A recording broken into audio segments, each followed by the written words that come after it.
Okay, so I actually realized the other day that we were doing this. I ended up lecturing over this exact same material in organic chemistry. It was a trippy experience. So you get this material like 4 times. Yeah. Hopefully you got it down by now. Complex ions are going to consist of 2 or more simple bonds, simple ions bonded to one another. Simple ions, of course, being ones that are non-complex ions, that are things like Cl-, right? Fe3+. A ligand is any atom or group of atoms that are attached to a species of interest. Have you guys heard of ligand before? Should have gotten it in biochemistry, and if you ever take inorganic, you'd get it. Okay. Ligand is literally named after like claw, and so remember in biochemistry, a lot of the proteins and complexes were made, and they'd like wrap around the ion and bind it in multiple places. Okay, because ions typically are, well, they have a charge distributed throughout their surface, right? And so there isn't just one dimension. Ions don't just bond in one place. Does that make sense? A lot of ions get neutralized with only one bond because they have a 1+ charge, right? But anything with a greater than 2+ and 2+ and greater typically ends up binding more than one thing, right? So even a 1+ can bind in multiple places. It just needs partial charges to do it. That's like a water cluster, by the way. Ligand is something that's going to bond that atom or group. It's any atom or group of atoms that's attached to the species of interest. That is a ligand. Okay? It's the most simple, broadest definition of a ligand, by the way. A Lewis acid is going to accept a pair of electrons from a Lewis base when the 2 form a bond. The product of the reaction between a Lewis acid and Lewis base, this is known as an adduct, or abduct, depending on how you do it. And these molecules right here. So we have these different complexes of lead. See those? Notice these are all the charged ones. We're not talking about the ones that don't have charges because these are going to be ones that are soluble, right? They have to float around. So in these molecules, iodide is said to be the ligand of lead. So you have lead here. The iodides that are being attached, those are your ligands of lead. Notice that as the metal gets larger, as your ions get larger, they can hold more ligands around them, separated enough that they can bind. So that's why you start seeing these things in the lower side of the periodic table that form complexes. And you typically don't see them on the upper part of the table because they're too damn small, right? Can you get 2 iodides binded to something like sodium? Probably not, right? Or magnesium would have difficulties too. You could get it in a crystal form, but it'd be difficult to get it into any sort of complex. So right here is an example problem of finding the concentrations of these different complexes in a solution saturated with the lead iodide, which is a solid that partially dissolves, and then containing dissolved iodide with a concentration of, these are the concentrations for part A, part B. So what we would do is we would look at the KSP for this.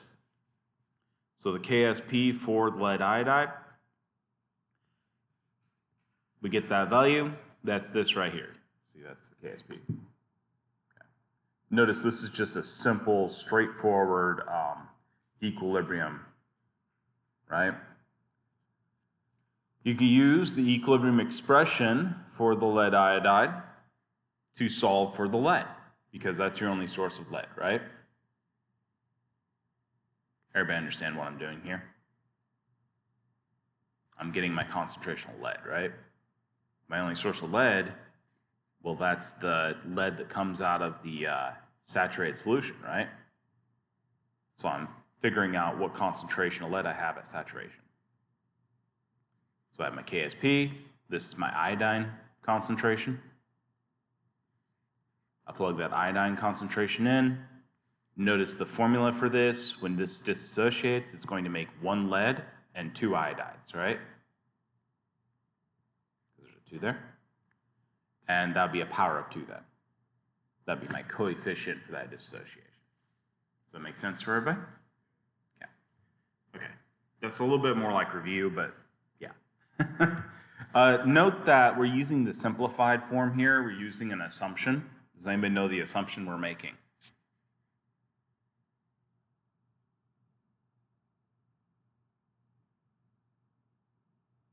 So the equilibrium expression would have been KSP equals the lead concentration times the iodide concentration squared, right? We're taking this iodide concentration right here, aren't we? But what about the iodide that's coming off of this? The lead iodide. We're ignoring it, aren't we? Remember that assumption you can make? Where if you have a concentration number you're given, plus the x, remember that? Plus x or minus x? If x is a factor of 1,000 times smaller than the other one, well, 100 times smaller is the cutoff actually, but in this case it's more than 1,000 times smaller, then we don't need to bother with it, right? We can just drop that minus x or that plus x. And that's the assumption we've made here. Did you see that? We've assumed that whatever iodide comes off of this is far smaller than this value right here. And considering the KSP is 10 to the negative 9th, that's a good assumption, isn't it? Okay. Okay. So we solve that. We get 7.9 times 10 to the negative 3. And we see that our iodide, or our lead concentration is that number right there. So there we go.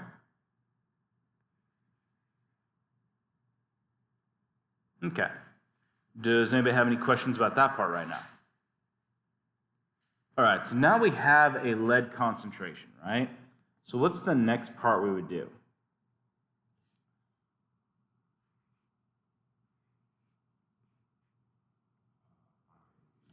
Complexes, right? Yeah, we need to figure out the different concentrations of those complexes. And so these are going to be K values for this. So the concentration of this complex, remember these are just going to be K expressions, right? Equilibrium expressions for complex formation. In this case, we've rearranged them. It would have been K equals products of reactants, right? So product right there, these are the reactants. And so we've multiplied those over to get all the terms that we know on one side. Okay, everybody see that okay? Fantastic. Okay, and so we plug in our K value, we plug in our concentration, see that? That's the concentration of lead, right there. We don't have to do anything special for it, we just plug that value in, because that's our overall amount. We're assuming that it's not going to change enough from the other processes for it to really matter. And that's actually a pretty decent assumption. Okay? And then this is going to be the iodide concentration, which we're given right there. We just put it in scientific notation to do this easier. Okay? Okay, note that when you do this, because everything's multiplied, you can take these 10s and just take these numbers up here and add them together. 2 minus 3 gives you negative 4. And then you can just multiply these numbers, which is 7.9 because all the other ones are 1, right? Yeah. You see, you can make your life easier. Yeah. You don't have to put it in the calculator and have this long-ass thing. All right. Okay, we find the next species. So we put this in. Okay, we have our lead iodide 2. That's going to be equal to our complex formation times the concentration of lead times the iodide concentration to the second power. Why is it the second power? 2. Yeah, you got it. Yeah. There we go, right? And so we just plug these in. And there we go. Okay, if we do this for 1 molarity, we would just do the exact same calculations. It would just be 1 in all these places, right? Which ironically would be much easier, wouldn't it? Okay. By the way, these numbers here always need to equal some number smaller than this. So if you're ever not sure if you did it right, if you add these together, they always have to be smaller than the amount of lead you have. Because you can't make lead out of nothing, right? If you get a number bigger here, you really messed up somewhere. All right? So what is the beta sub 2? Complex formations. So it just means like the second one. Third one, fourth one. Yeah. Yep. Yeah. These are literally just K values. It's another way of expressing a K value. In this case, because it's ligands, you can use beta to represent them. It's a it's a terminology that comes more out of things like inorganic chemistry and biochemistry and such. Yeah. But that's funny. Okay. So the Bronsted-Lowry acids and bases. Bronsted and Lowry classified acids as proton donors and bases as proton acceptors. What is this, like the 10th time we've taught you guys this? You got it yet? All right. Do you have any questions about this? Notice that anything that donates a proton can be a Bronsted-Lowry acid. Anything that accepts a proton can be a Bronsted-Lowry base. All right? This includes many Lewis acids and bases, though not all of them. Okay? And notice that the Arrhenius acids and bases, there's actually Arrhenius acids and bases that are not Bronsted-Lowry. Okay? And vice versa. There's ones that don't make OH minus in solution, don't make H plus in solution. Okay? All right. So in water, what's water? It's an acid or a base. It can be either, right? Yeah. Water has, by the way, can you have a Bronsted-Lowry acid that doesn't have an H plus in it? Doesn't have a proton to donate?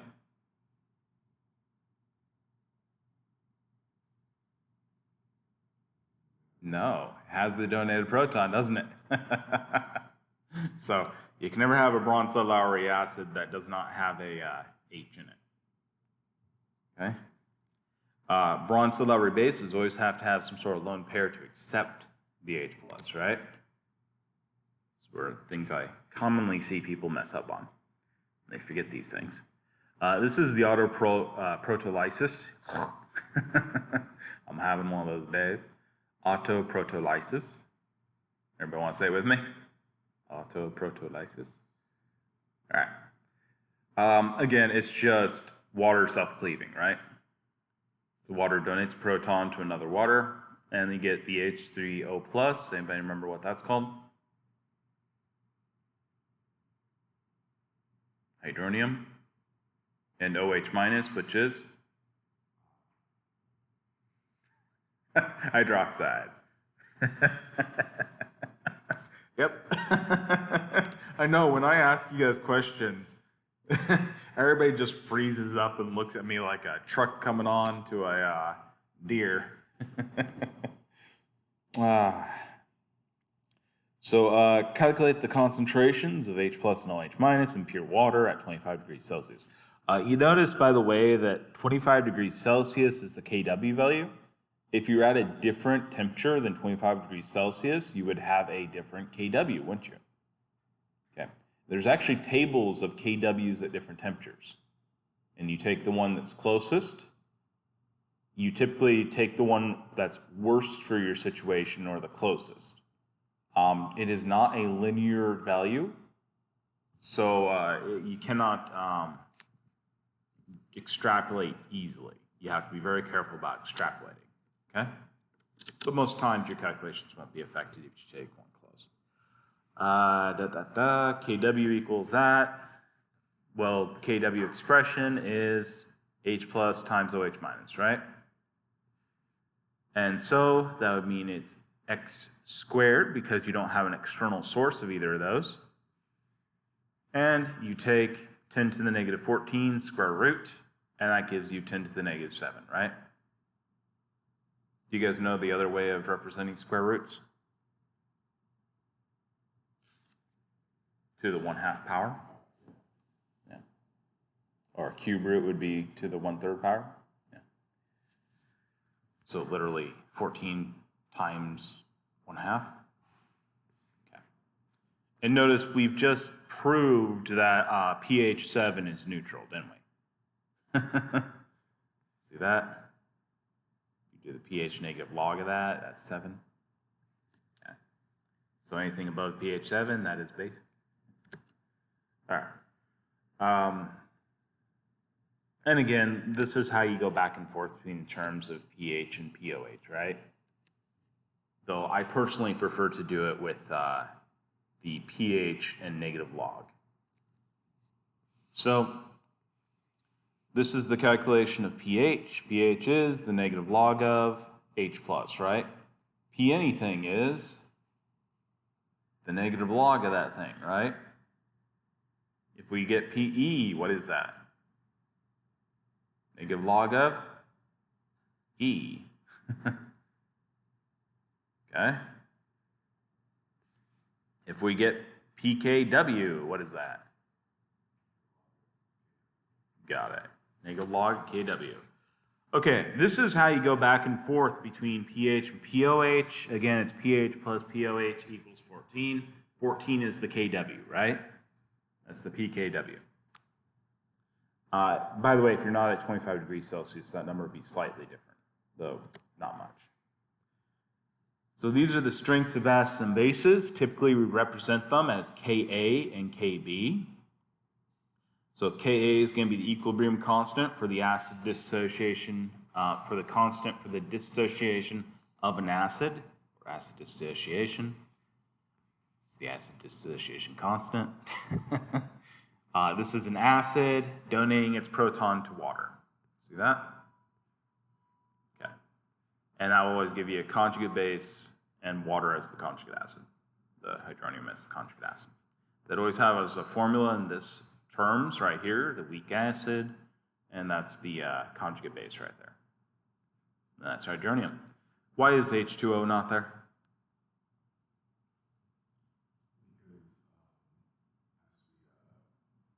Yeah, the solvent goes to unity, right? And so that's 1. I mean, it's in there as 1, right? But it doesn't matter. Can this ever have a power of 2 in it?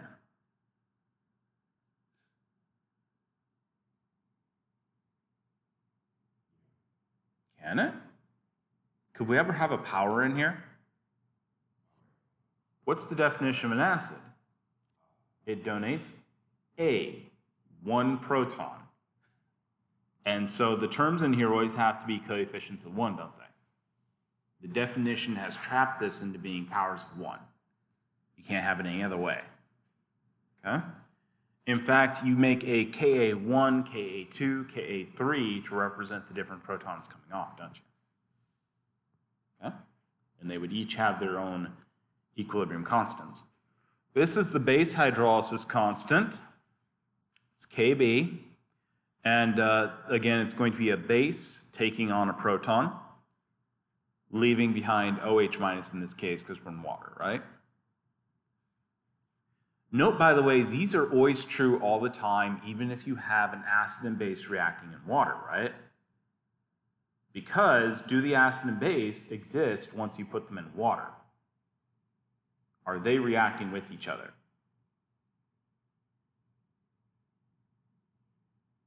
You have HCl and NaOH in water. Do they ever react with each other? The NaOH and HCl? No, they go through water, don't they? So HCl reacts with water, NaOH reacts with water. And then all of your reactions between the two are literally you're having OH minuses and H3O pluses react each other, aren't you? Okay? So literally everything goes through water, and that's why these are not opposite terms to each other. See that? They're distinct reactions because they involve the water equilibrium, the water hydrolysis. Do you guys see that? Our equation up here, our reaction. This reaction is how you flip back and forth between these. You can't just flip them. And so they're not one over each other. They're literally going through KW. Okay? Did we talk about in here, I forget if it was my organic class or this one, that the Ka and Kb values, they're going through water. So how are they valid measurements when we're outside of water? Have we talked about that? No? Okay. It was a good question my organic class, I guess, brought up. So these are measures of in water, right? But if you measure something against a metric, you can always measure from the metric to something else, right? So it's kind of like me saying I'm 3 feet above the second floor. Yeah, okay. I guess it was in here then. Good. Yes, it's a kind of important concept, but we sort of take it for advantage because, you know, they're states. So strong acids, strong bases, they're going to, we say that they ionize completely, and it is close enough for most purposes. The most common strong acids and bases, which are these ones here, should be memorized. You should already have those down, actually. By the way, all the strong acids, they're more acidic than H3O+. That's what makes them a strong acid. All the strong bases are more basic than what? OH minus, right? That's what makes them strong bases. Okay? If they weren't, then water would reverse the reaction on them. They would not be strong acids or strong bases. Does that make sense so far? Make sure you got those memorized because, frankly speaking, you're going to continuously be given those and you're not going to be given any KAs for them. What would the Ka for it be? So it's product minus divided by reactant, right? And so your reactant being 0 would mean that your Ka value or Kb value would be infinite. Yeah. Divide by 0, you can't do it, right? Because it goes to infinity. Now, it's not actually true, these acids and bases, nothing ever completes and goes to completion, right? That's not a thing. Okay? Once you get a small enough amount of something, it just can't collide on a regular basis, right? So it actually becomes a kinetic thing. But it comes very close. So only weak acids and weak bases are weak because they only partially ionize. Does this have anything to do with their ability to react in some, theoretical molecule?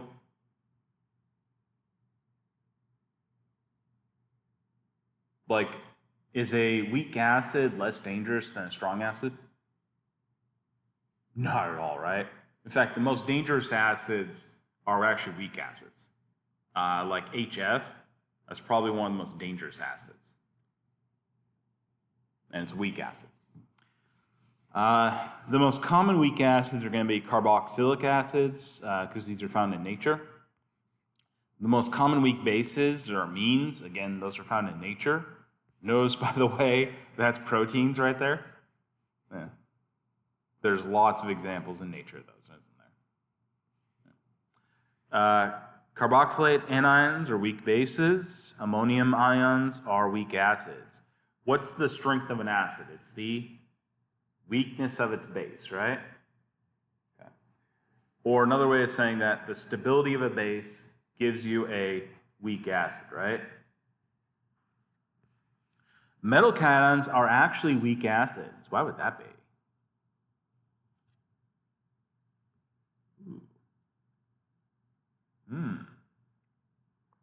So metal cations don't have any H pluses on them, do they? Ooh. Why would, then what could happen? Is a metal cation in water, is that just the metal cation? Is there something else going on? Yeah. In water, a metal cation has a shell of water molecules around it that are bound to it, right? Those are ligands. And the shell of water molecules actually has H pluses that could donate, right? And so if you have like Fe3 plus, it'll cause your solution to be acidic, just a little bit, because the water molecules around it will become more acidic due to the fact that when they turn into OH minus, they bind better to the iron. Does that make sense? So it stabilizes the conjugate base of water. It forms a complex with the waters that is acidic. Okay. So a conjugate acid-base pair in water is again Ka times Kb equals Kw. Again, that's because both of those terms are going through Kw, right? Okay. All right, so these are the types of the weak acids. They're not on the strong list. We have neutral ones right here. So the acid is going to be neutral.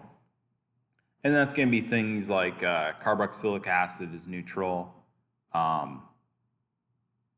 Nitric acid is neutral. You get the point, right? By the way, notice HNO2 is a weak acid. HNO3 is a strong acid. Then we have charged. So the acid will actually be charged.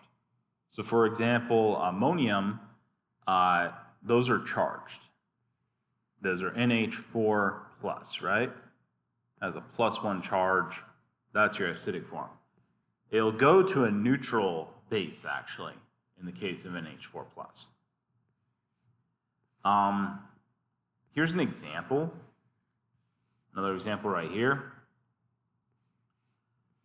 This is the trimethyl ammonium chloride, and this is charged. There's a charged acid right here.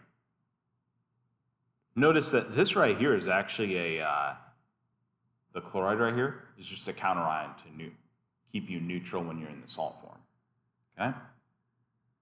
Another way of thinking about this is trimethyl ammonia that has HCl with it, isn't it? See that? You have HCl here. I know. And this is a very common way of making organic compounds acids, is putting them with HCl or salts. You put them with HCl. And if you're ever looking at medicine bottles, you'll note that a lot of these have like a name of medicine, then .HCl. And that's what they've done. Okay? They made it into a salt so it can dissolve in blood better. And you can get more of a rush of the medicine. Anybody have any questions about this? No? These are the ionic salts of acids. We have a metal cation plus a basic anion. That will give us a salt. This is why many acid-based systems will give you salts. It's because a lot of the basic systems, like NaOH, that sort of thing, has a metal ion, right? And so here we see like sodium acetate. Again, that's the ionic salt of an acid, right? Potassium phthalate, that's the ionic salt of an acid.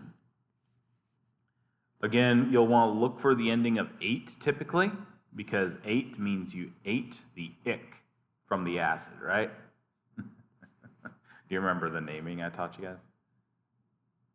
No? Okay. Carboxylic ick acid. And then ate is ate the ick. All right. It's a mnemonic that can help you. Anyways, neutral ammonia, these are going to be amine compounds. The neutral nitrogen compounds have three things attached to the N, like NH3 or NCH3, 3. That's the trimethylamine. If you have four things attached, then you have the conjugate acid of that compound, because you'll then have a positive charge. And so that was the previous example we saw, right? Where we had the H plus on it.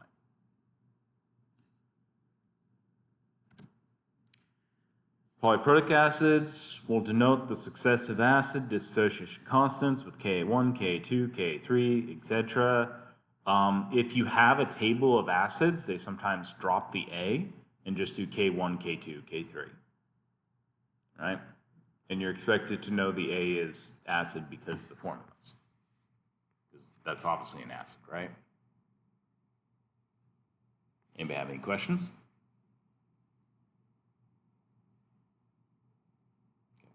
Notice as you go down and donate your protons, you'll get a larger and larger negative charge, and so your K values will get smaller and smaller, because you'll be becoming a weaker and weaker acid, okay? So for example, H2SO4 is a strong acid. When you lose a proton from that, it's no longer a strong acid, is it? It becomes a weak acid. The polybasic species is going to be the same thing, except for we're talking about Kb values, right? And it has the same sort of terminology, Kb1, Kb2, Kb3.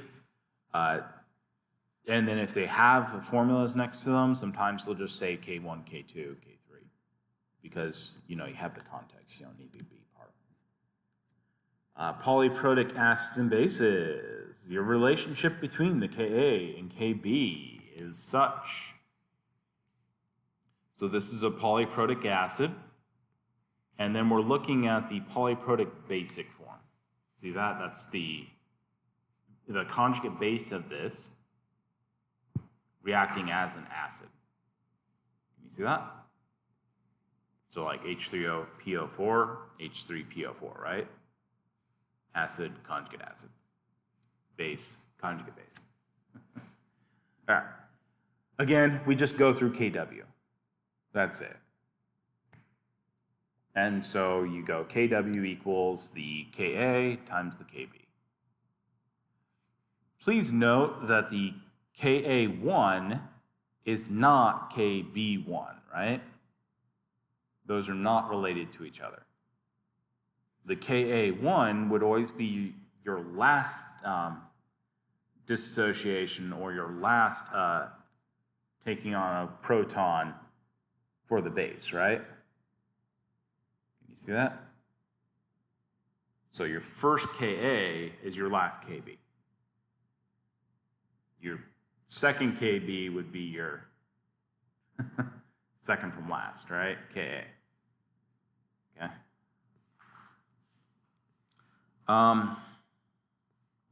Do you have any questions here? You can figure out the triprotic, diprotic, whatever protic system. They're not actually difficult, right? Okay. Again, our K for acetic acid is this value. Find the Kb. So you literally just take the Kw, divide by the Ka, right? And that gives you Kb. Note that again, you can always take these numbers here, 10 to the negative 14, 10 to the negative 5. You go minus -5 to this negative 14, which is plus 5, right? And so it's going to be 10 to the negative 9th. Then you do this value right here. In this case, it's a fraction, and so that will give it 10 to the negative 10. So you see, you can actually save yourself some time and effort by doing these as simple additions. Okay. Okay, and same thing the other way.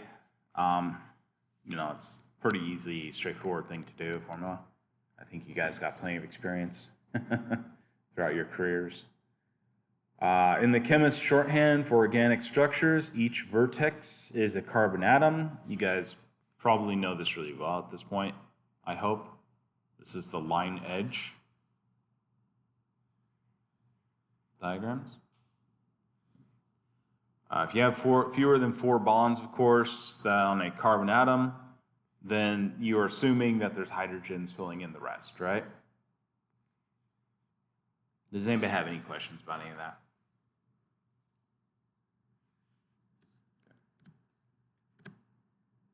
Since you have organic chemistry with me, I know for a fact that you know this, and we're practiced hundreds of problems, right? None of you ever have any issues reading that after you deal with me. Because I am relentless. All right. Are there any questions? Chapter 6? Mostly a review chapter, right?